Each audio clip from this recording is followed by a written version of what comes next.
I'm gonna be happy if he's not picked more by the other teams, right? Because we believe the champion is strong. But I definitely believe the champion is gonna be picked more, or at least people are gonna put more attention into it, even on bans and stuff like that.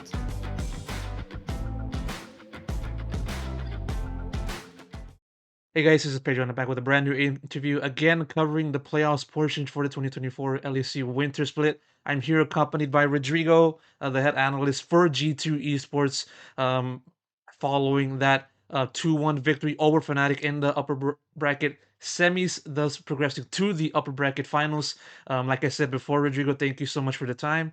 And it's quite a display from the team this week, seeing various different picks for champions uh, against Fnatic and G's, but most specifically, Broken Blade Zac just dominating against Fnatic specifically. So I just want to focus specifically on that pick, on putting the Zac on Broken Blade. Just how did it even start? Like when did this even happen? I mean, normally we have a very different approach in terms of patch preparation and presentations when the patch hits. I am in charge of that, for example, and Zach was one of the champions that, because of the rune changes, and he even got a bug fix, I believe, on his E. We saw that his win rate went through the roof, and we just decided to give it a try.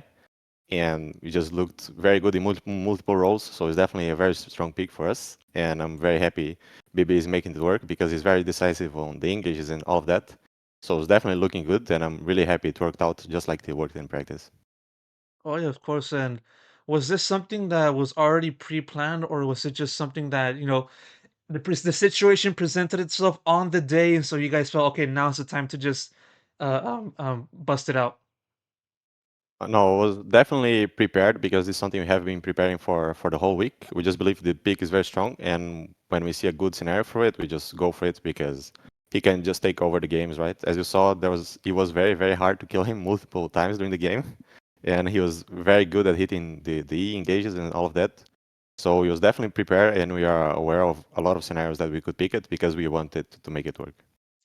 Oh yeah, for sure. It really looked like it was very difficult to take off, or to kill Zack, and especially so whenever he's like always diving into the opposing teams, regardless if it's under the under the turret and stuff like that. And so um I'm kind of interested on just wondering how that kind of thing is possible, because we've seen a correlation when it comes to Zac and its build, most specifically on the items of Sunfire, Aegis, and Spirit Visage.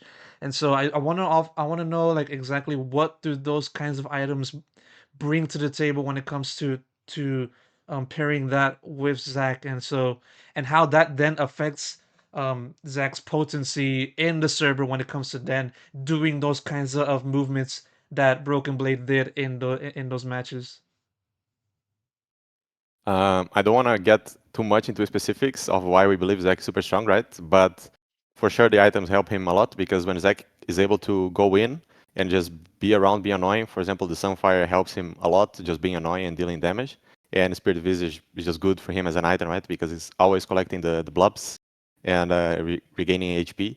So if he can just stick around people and not die, he's going to be a monster. And I think that happened multiple times today, as we saw. So definitely the items help him a lot, and I think the champion state also have a big influence on this.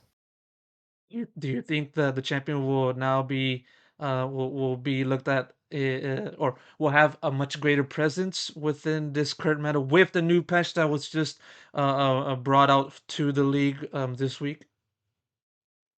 I believe so.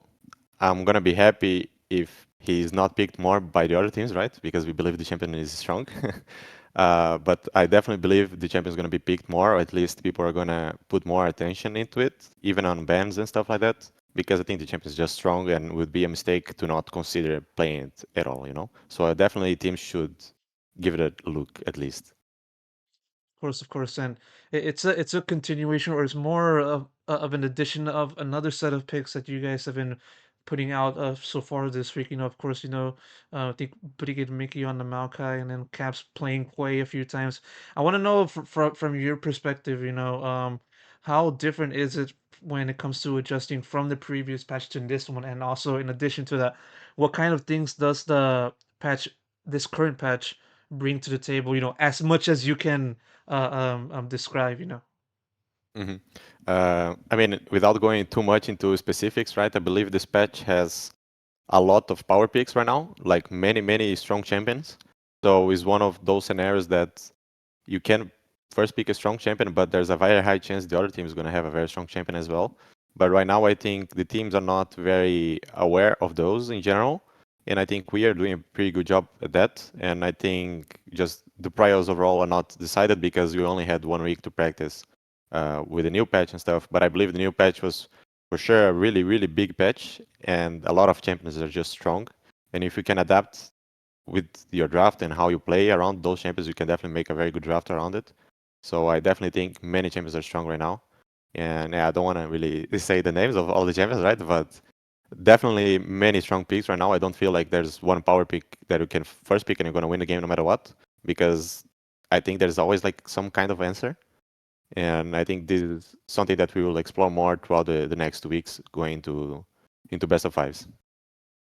Oh yeah, of course, of course. And now I want to pivot now back towards the Fnatic series and just more covering the struggles that the team experienced from your point of view.